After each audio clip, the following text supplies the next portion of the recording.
Noong 1981, panahon ni Imelda Marcos, pinapatayo ang Manila Film Center para sa International Film Festival. Target nila, matapos agad kaya 24 oras ang trabaho. Libo-libo ang construction workers. At sabi ng iba, may mga lasing, pagod, at hinahabol ang deadline. Nangyari ang aksidente. Bumagsak ang scaffolding. Maraming workers ang nahulog at nabaon sa quick-drying cement. Official report, 7 ang namatay, 40 ang nasaktan. Pero sabi ng mga testigo at kwento ng workers noon, mas marami raw ang nabaon ng buhay at hindi na nailabas dahil nagmadali silang matapos ang gusali. At dyan nagsimula ang mga multo, iyak, at tinig na naririnig daw sa loob ng gusali hanggang ngayon. Dark Hours with Chris.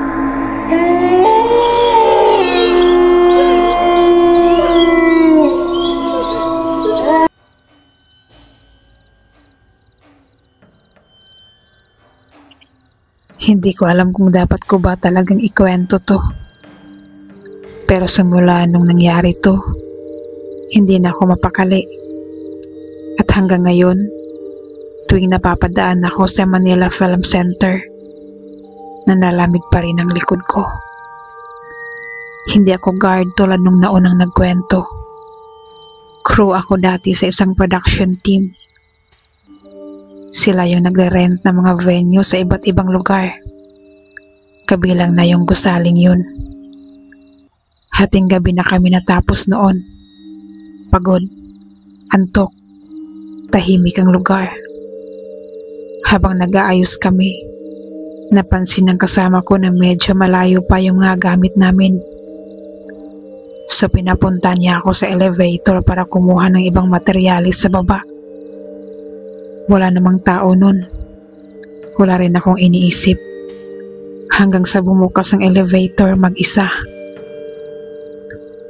Wala namang tumawag. Wala ring dumaan sa sensor. Tahimik. Pero sa salamin ng elevator, may anino ng tao. Hindi mukha, hindi katawan, kundi itim. Parang usok na may hugis ng tao na nakatayo sa sulok. Napaatras ako. Akala ko baka guni-guni lang. Baka dahil sa pagod ko. Pero nang lumingon ako sa hallway para tingnan kung may kasama ako, wala.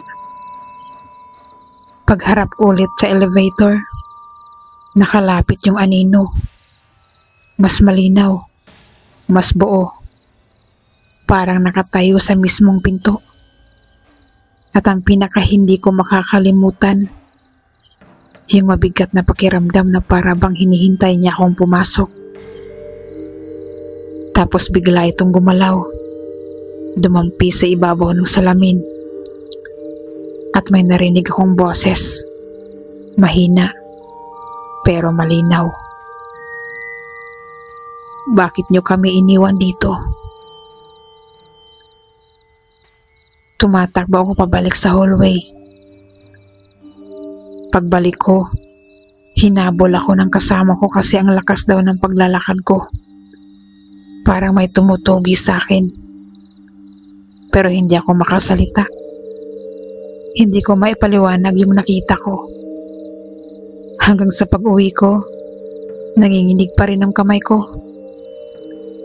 Kinabukasan, nagkwento ako sa isang utility staff doon. Tahimik siya saglit bago niya sinabi, "Ma'am, huwag po kayo mag-elevator dito pag 10 oras ng gabi. Minsan, hindi kayo bababa mag-isa." Hindi ko na inulit. Hindi na ako gumamit ng elevator doon kahit kailan. May mga lugar sa Pilipinas na hindi talaga dapat pinakikialaman sa ganong oras.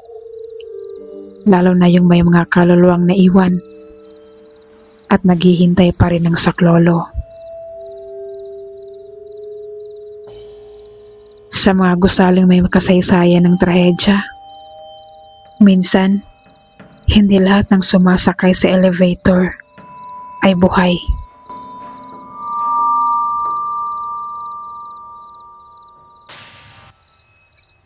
Kung nagustuhan mo ang kwento, huwag kalimutang mag-subscribe. Dahil sa bawat gabi, may panibagong dilim na bubukas. Hanggang sa susunod.